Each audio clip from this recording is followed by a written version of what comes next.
Okay, so we are back, and now we're going to continue with the interpretation that sexual orientation may be determined by biology, and we're going to focus on genetics. So for females, the belief based on the research that's been conducted so far is that female sexual orientation probably runs down the father's side. So the X that she inherits from her father is probably the X that's determining her sexual orientation. Males, on the other hand, also get their sexual orientation from their X, so that means it's going to come down the maternal line. So because females have two X's, it's important to know that the one that they got from their dad probably determines their sexual orientation. Because males only have one X, it's important to remember, well, he definitely got that from his mom, and so it's going to run down the maternal line. Okay, now this is a series of different studies that were conducted all looking at the XQ28 allele.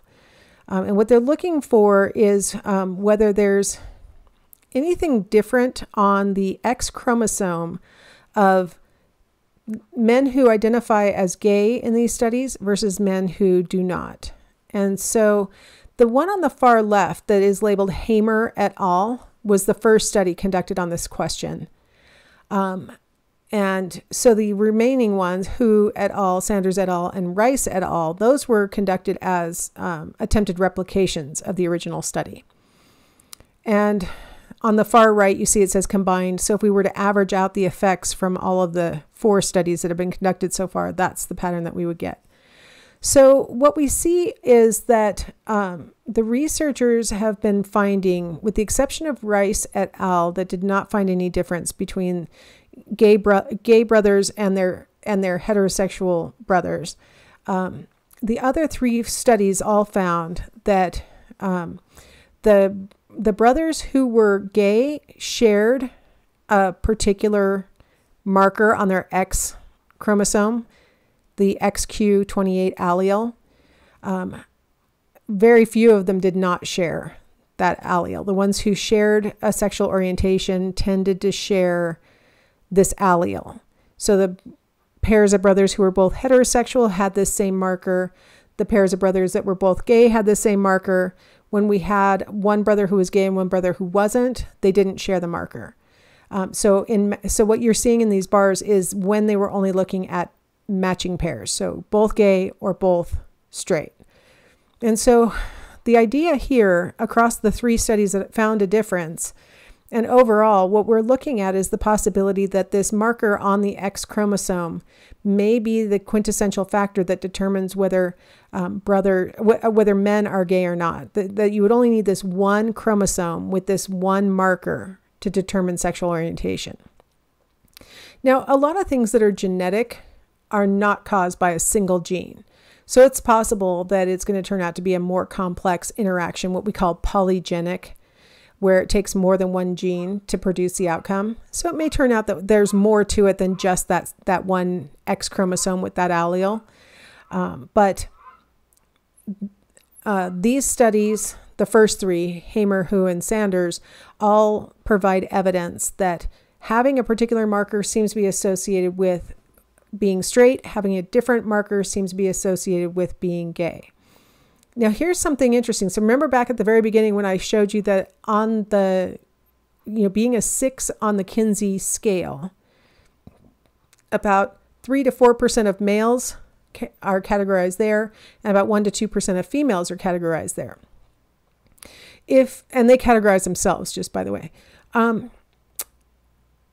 If it's true that an X chromosome with this marker can trigger, either heterosexuality, the absence of this marker triggers heterosexuality and the presence of this marker triggers homosexuality, you could imagine that it would make sense that males would be roughly twice as likely to have the characteristic than females, because the males only have the one X chromosome. We would call that a sex-linked characteristic. So if it's on the X chromosome, in males, that characteristic almost always will be displayed. If it's in females, they would need to have both X's carrying that same marker in order for it to display itself. So females may be more likely to carry the tendency and maybe pass it along to their sons. Whereas males, if they have the characteristic, they have that marker on their X allele, they would display the trait. So it's kind of an interesting explanation for why we see different rates of homosexuality between males and females. It might be due to the fact that it's carried down the X chromosome. So that's one hypothesis in how genes might determine sexual orientation. Now, what about twin studies? Another way to look at genes. In twin studies, we're going to look at identical twins versus fraternal twins. So identical twins share 100% of their genes in common, whereas fraternal twins share about 50% of their genes in common. So they're both, twins, obviously. They were in the womb at the same time, but they differ on how much genetic overlap they have. Now, there are some other things we have to keep in mind also about twins that you might not think about too much unless you are a twin, and then you're like, yeah, no kidding. But people who aren't twins oftentimes don't know very much about twins. So I'll just clarify that identical twins are more likely to have shared a much more similar environment in the womb than fraternal twins. Depending on how long after conception the identical twins split into individuals, because identical twins start off as one fertilized egg that then splits into two individuals.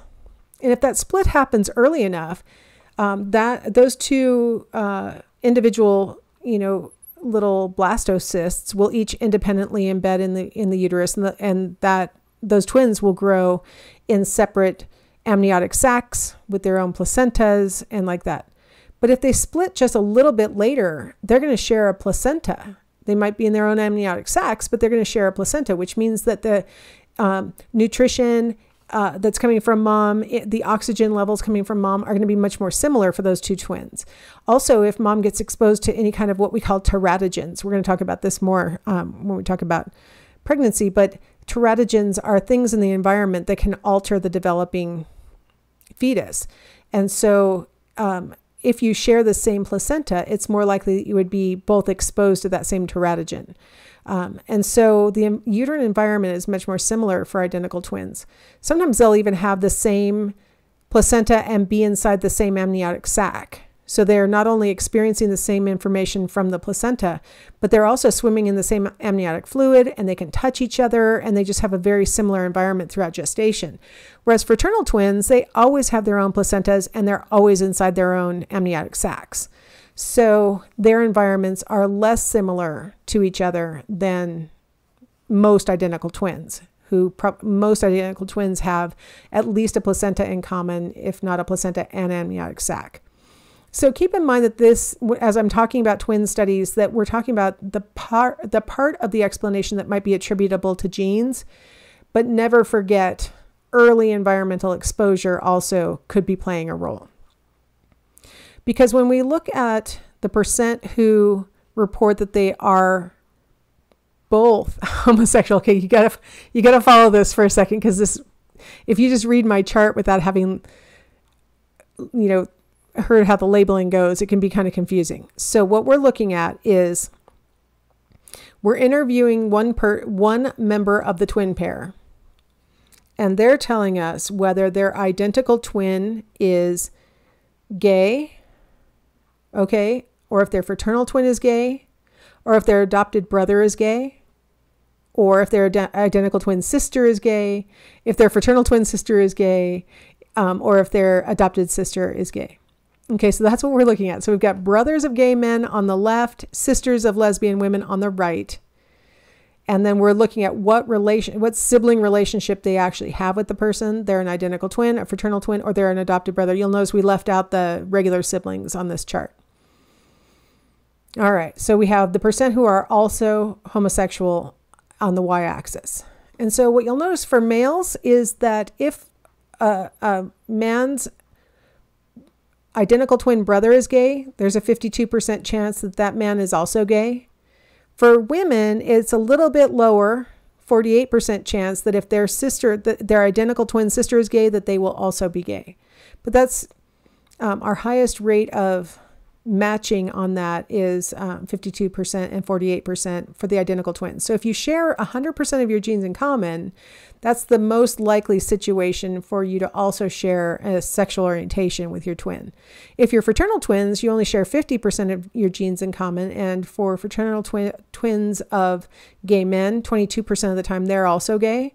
For fraternal twins of lesbian women, they also are lesbian 16% of the time. So what you see is that, there's a big drop off between identical twins and fraternals, right? So when you drop the amount of genes that the twins have in common, you also drop the probability that they would share a sexual orientation. And then when you look at the adopted siblings, you see that it's down really low. Only 11% of adopted brothers of gay men are also gay, and only 6% of adopted sisters of lesbian women are also gay. But keep in mind, if the base rate in the population is 3 to 4% for men and 1 to 2% for women, I think we're looking at those adopted siblings having an elevated rate also. So this chart is designed to talk about biology, but it also kind of makes a little bit of a case for environment, doesn't it? Because those adopted siblings are above the base rate. But let's talk a little bit about why, if identical twins share 100% of their genes in common, why they don't share 100% of the sexual orientation. Shouldn't identical twins of gay men all be gay, and shouldn't identical twins of straight men all be straight? Like, shouldn't it match just like their eye colors match and things like that? Well, it turns out that this is clearly evidence that it's not purely biology. And that's why I was really underscoring that uterine environment, because remember back, I showed you the video on the prenatal hormones and how it shapes the brain. And so it's possible that the difference is something that occurred prenatally, so that this difference would be what we call congenital, something that was present from birth. It's possible, though, that it's postnatal environment, that things that happen to the person between birth and their recognition of their sexual orientation, that those factors are the most important. It's really difficult to parse it out for sure and know exactly, but we're leaning in the world of human sexuality towards the interpretation that there is more evidence for biological factors and less evidence for purely nurture or environmental factors. Now, since we talked about twins as siblings, let's talk about regular siblings. And I'm going to take it in a surprising direction, so brace yourselves. So this is a study that was conducted by Blanchard and Bogart in 1996. And what they're looking at here is how many older siblings or younger siblings the respondent has, and correlating that with their sexual orientation. So on the y-axis, you see the mean number of each type of sibling. So how many siblings did they have of the type being described on the x-axis? And so the types of siblings are older brothers, older sisters, younger brothers, and younger sisters. Okay, and then the black bars represent the homosexual men responding, and the white bars represent the heterosexual men who are responding. So you'll notice that they did not poll women on this data. This is just data on men. So what you see is that homosexual men are much more likely to report having older brothers, especially, and then older sisters, than they are to report having younger brothers or younger sisters. So you see that the black bars are highest. Actually, it looks like they have equal numbers of older sisters and younger sisters. Their black bars are roughly equal on that. But way more older brothers than younger brothers. Whereas that pattern's inverted for the heterosexuals. They have fewer older brothers and older sisters and more younger brothers, younger sisters. So I'm sure you're sitting there thinking, what in the world could this possibly mean? Like, what is this? Okay, this is actually a pretty complicated little explanation. And this is, again, looking at possibly a congenital sort of uterine environment kind of explanation. And actually I have a different way of depicting that same pattern here. So we have the number of older brothers along the x-axis, and it goes from 0, 1, 2, 3, and then greater than or equal to 4 is our highest number. And then we have the percent of people in each of those categories who report themselves to be homosexual. So you see that the more brothers the person has ahead of them, the more likely they are to say that they're homosexual. Okay, so why would this even possibly be going together? The hypothesis is that the more times mom has been pregnant, and especially pregnant with male fetuses, the more ready her body is to attack the fetus and put it under stress. The developing fetus is viewed by the female body as an intruder. And so it marshals a bunch of antibodies and other kinds of responses to try and, limit the interlopers' integration into systems and stuff like that. And so the mom's body, who's had more male fetuses, is going to be more ready to start the attack earlier with each subsequent pregnancy. And so the theory is that a fetus that's placed under stress may secrete more testosterone or cortisol or other hormones that would help to combat that stressful situation. And then those hormones may have an impact on the developing brain and maybe cause changes in the INAH3 or other structures that we haven't identified yet that maybe play a role in sexual orientation. Again, I really strongly want to caution you not to try and interpret this as saying anything about you or anybody that you know. Don't assume anybody's sexual orientation based on family structure. But I don't mind if you want to do a little confirmation bias reasoning where you're like, oh my gosh, I do have a friend who has 2 older siblings and that friend is gay and maybe this helps to make it make sense to me. Because it's possible. I've done this same logic myself because my mom's brother, my mom was adopted into the family, and because my grandmother had a lot of miscarriages and stillbirths in her efforts to have babies and stuff, and so she thought she couldn't have any, and so she adopted my mom, and thank goodness, because they were a great family to raise my brother and I in as grandchildren, so yay. But after she had my mom, my grandmother conceived my uncle and carried him to term 4 years after my mom was brought into the family. And so she had a biological son who grew up to be gay. And so here he was, I know of at least 2 of the miscarriages that my grandmother had, she told me had been male. They had been stillborn, late enough in pregnancy that she knew that. And so I know he had at least 2 male pregnancies that preceded him. And then it's possible also that he was carrying that on his X chromosome because in my grandmother's family, her sister was a lesbian. And so it's possible that my grandma was carrying the same X chromosome, but just only had the one and passed that on to my uncle. So I don't know.